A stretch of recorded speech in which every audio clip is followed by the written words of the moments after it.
Well, while the government is looking for ways to revive the sluggish economy, a study published in the Economic and Political Weekly says that total employment in the country declined by about 0.4% annually between 2013 and 14 and then 2015 and 16. A number that corresponds to over 37 lakh people being unemployed. That's the sharpest drop in the last 3 years. Well, today we're also taking a look at how small businesses have been affected as a result of the GST implementation. Remember, they had expected much larger revenues to come in. That has not happened, and as a result, many small and medium businesses find that they don't even have money to run their businesses anymore. Take a look. Pankaj Bansal has money left to run his business for another 3 days. That's because the speedy refunds promised under GST have not come since August. Now he's hoping a bank loan will come through. As per the current guidelines which we received from the government, we thought that we will be getting a refund within 1 month from the date of filing of the return. But as it seems now, the dates are getting extended, the deadlines are getting extended for filing the returns. The situation is grim for small-scale manufacturer Rajendra Gupta. Refunds would have paid for salaries, supplies, etc. आज की date में उनके 100% capital block हो चुकी है, तो अभी जो काम है उसके अंदर बहुत ठहराव है. For July, traders claimed 65,000 crore rupees as refund of the total 95,000 crore paid as GST. In August, GST clocked about 91,000 crores, but the government has not said how much is refund claims. Official sources have told NDTV that the government will not pay the refund claims until the investigation into 5,000 companies who have sought claims of over 1 crore rupees each is complete. Even then, the refund might be credited against future GST payments. It might be too late, warn traders. मैं ये समझता हूँ ये ज़्यादा दिन खर्चा झेलने की परिस्थिति में कोई भी दुकानदार, इवन देन मैं भी नहीं हूँगा. The clock is ticking not just for these businesses but also the government faced with a job crisis and growth slowdown. In New Delhi, Oinita Moja, NDTV. Well, here with us to talk more about the state of the economy, we have Dr. Pranab Sen, the former chairman of the National Statistical Commission. We have Mohan Guruswamy, the chairman of the Centre for Policy Alternatives. Vinod Abraham, associate professor at the Centre for Developmental Studies, who's actually put together this EPW report that's talked about job losses, is here with us. Sunil Alag is back with us tonight, and so is M.K. Venu, founding editor of The Wire, here with us. Dr. Sen, let me ask you first. There's been so much debate about the economy, the numbers. Mr. Arun Shourie was just here, and he and Yashwant Sinha believe that the actual growth rate, if it was to be calculated as per the old barometer, would be 3.7% and not 5.7%. Do you agree that things are more grim than we know at this moment, or that things could get on the mend soon?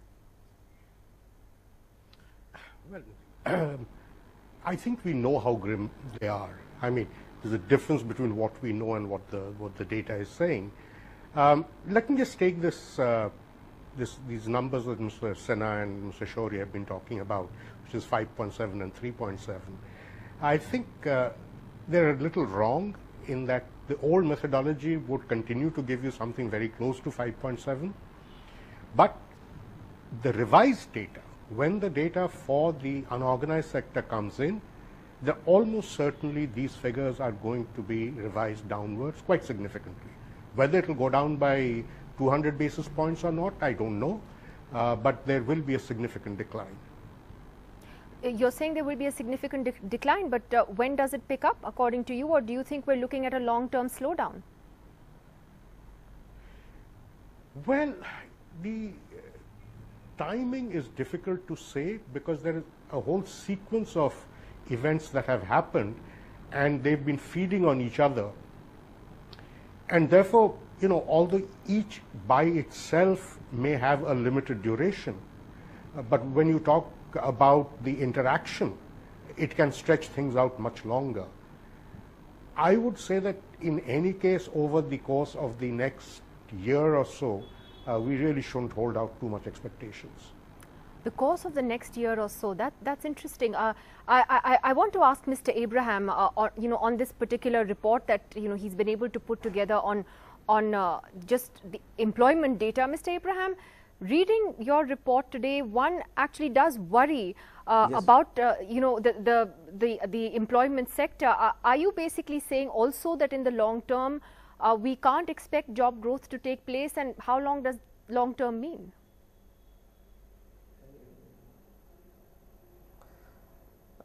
Yeah, it might look like what we are seeing today is a part of it is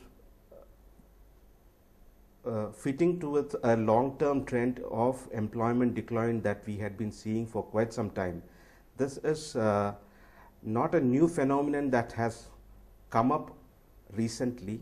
This has a longer history. The growth in employment has been slowing down for quite some time, but the actual decline in the numbers that we are seeing is of a recent origin. But the decline in the growth rates had been there for quite some time, at least starting from 2009-10 onwards. We had been seeing continuous decline in the growth rates in employment. Now, whether this is, therefore the decline had been a slow, gradual decline that has been occurring over a period of time, such that today we have a case where the total absolute employment itself has become negative during the last 3 years, if you look at. Now, are we going to revive the employment into a positive note in the short run? My belief that it is not possible. It might take a longer run, because the trend that has been there for quite some time, it's a long-term trend that we have been discussing in terms of growth rates, if you look at. But in terms of, in the short run, what is possible probably is to arrest the decline in employment and probably start showing up a positive number in terms of employment generation. That is what is probably possible in the short run. But in the long run, it's going to be quite a long while before employment starts growing at a faster pace than in the positives. Once it moves into the positive figures, it starts growing up from there. I think it's very important what you're saying, and I'll take that to Sunil Alag, that two important things there, Sunil. One, Mr. Abraham talking about the hard data which shows there was a slowdown in jobs for some years, but that decline has happened in recent times. And what Dr. Pranab Sen is saying is that he believes we're looking at a slowdown at least for the next 1 year. Sunil.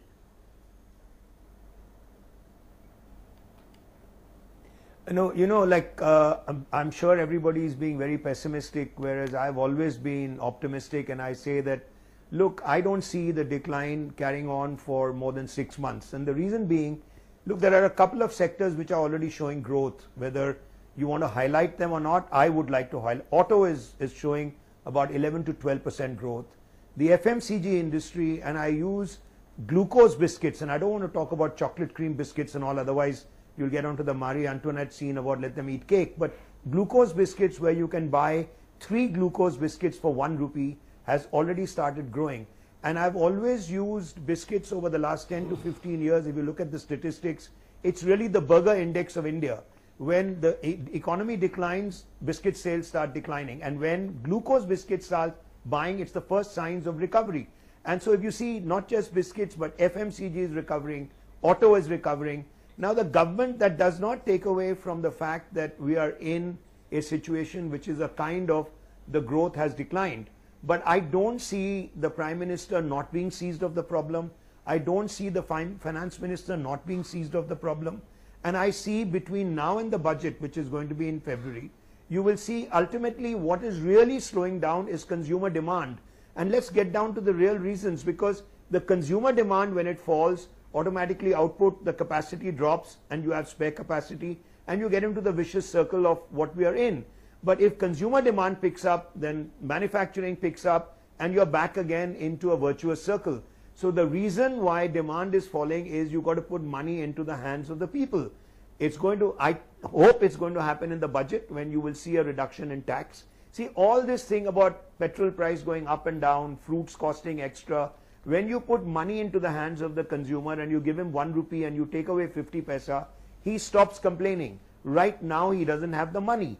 And that is what we have to do. So this government having an obsession over fiscal deficit at 3.2 has to go. I think it should let it run up to 4.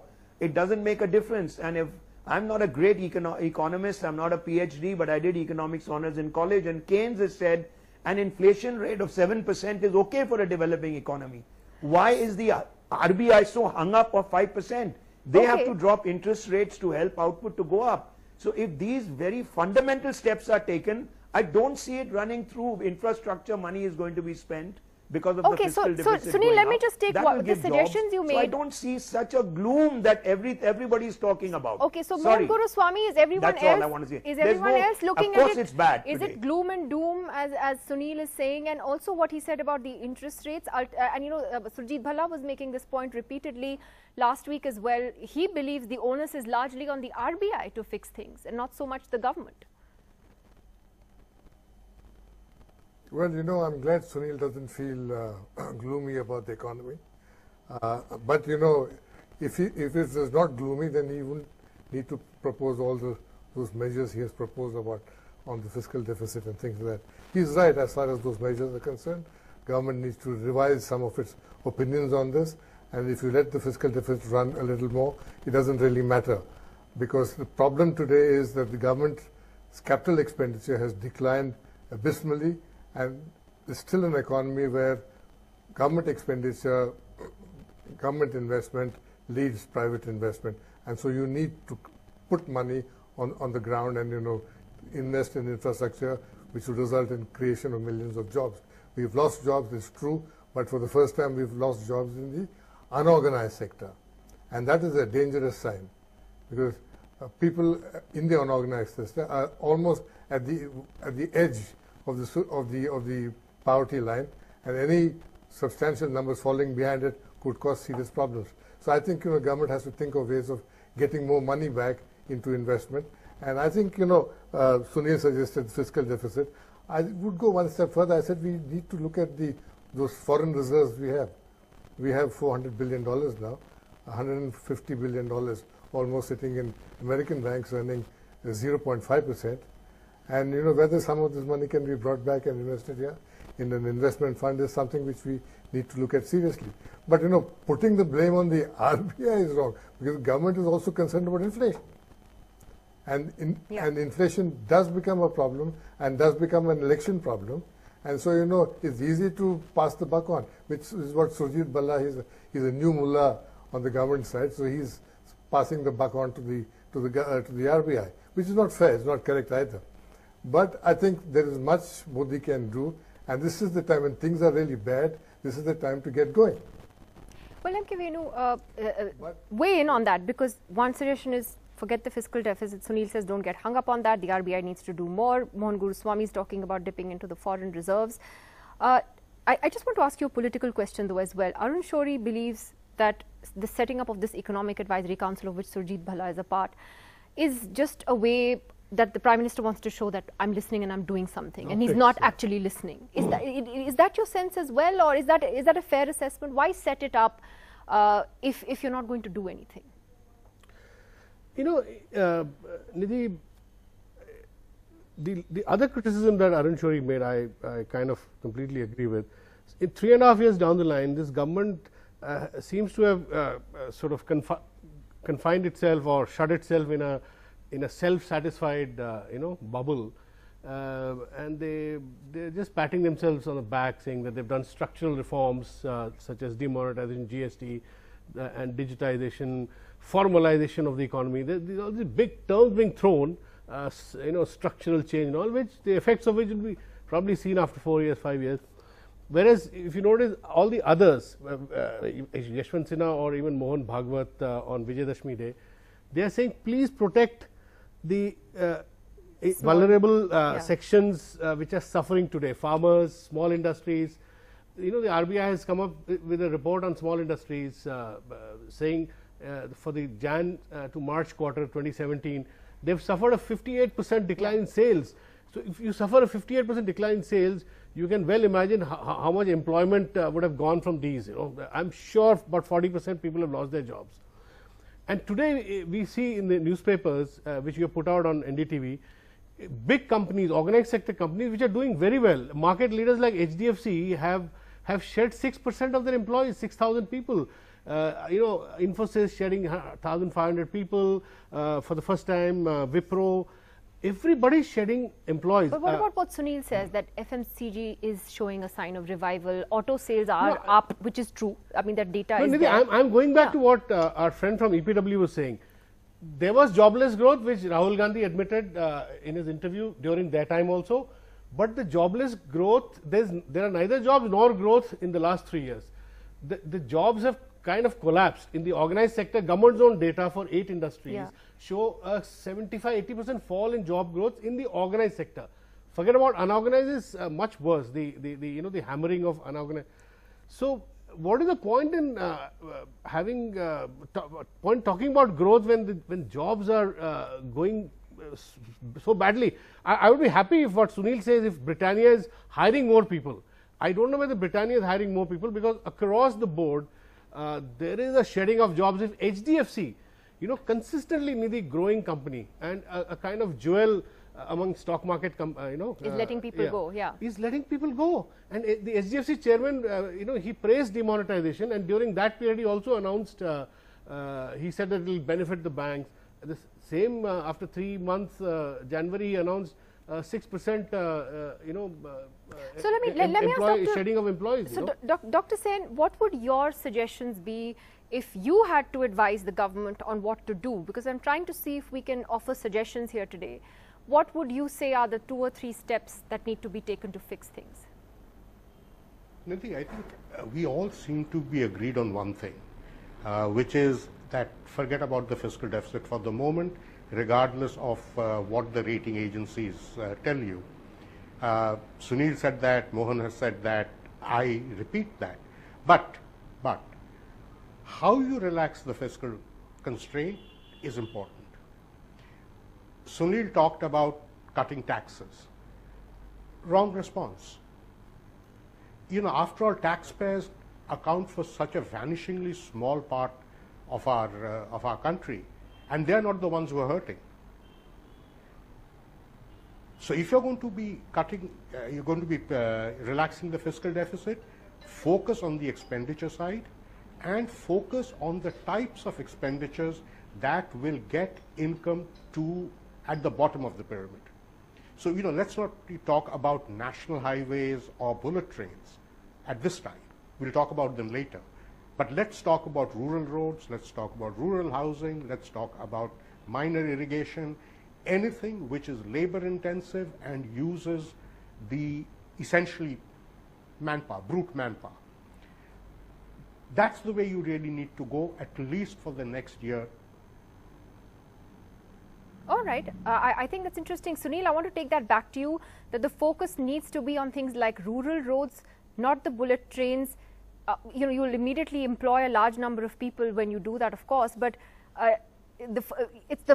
as Dr. Sen says, the focus is really on the types of expenditure. It's not just about spending money on a bullet train, it's about what you're spending it on.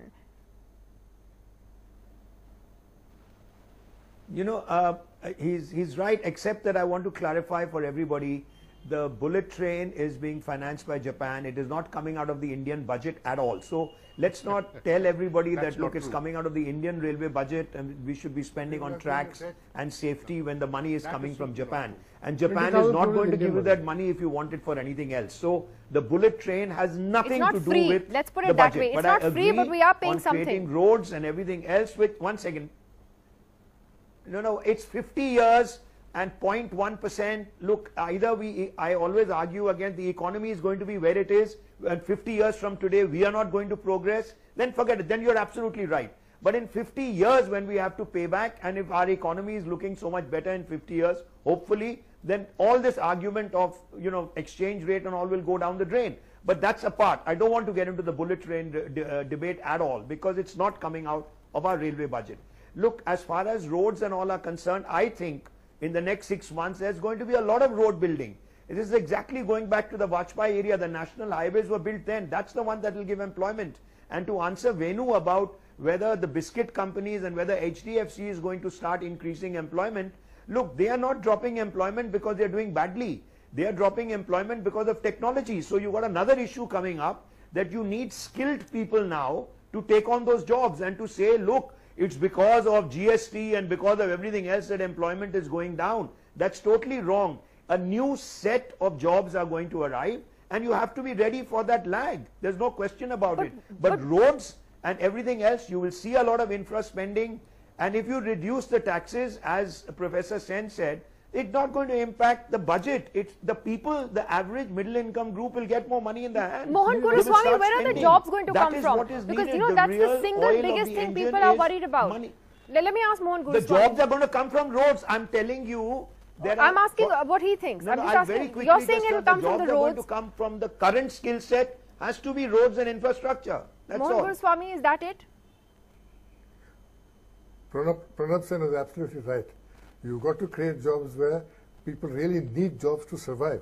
And that is people who are excess agricultural labor, construction workers, small retailers, all these people have to come into the market and earn money. Otherwise, you know, they're at subsistence level already. So you've got to provide for them, and that will expand the market for you. So you've got to spend in a directed way. You know, cars and all that sales will go up, but that won't really affect employment. What will happen is only when you invest in infrastructure, in roads, canals, building of school buildings, hundreds and thousands of school buildings, district collectors, courts, and all these things, then you will create jobs for millions of people. That's what you need to do. You're adding 12 million people to your workforce every year. All right, and you can't leave them out of the system. Well, a number of interesting, I think, suggestions have come forth by the different panelists tonight. I'm out of time today, but as Venu knows, he's been here on many discussions. We are continuing to focus on the economy relentlessly, and we will revisit this once again. Thank you very much to all of you for joining us tonight. We'll see you again tomorrow. Goodbye.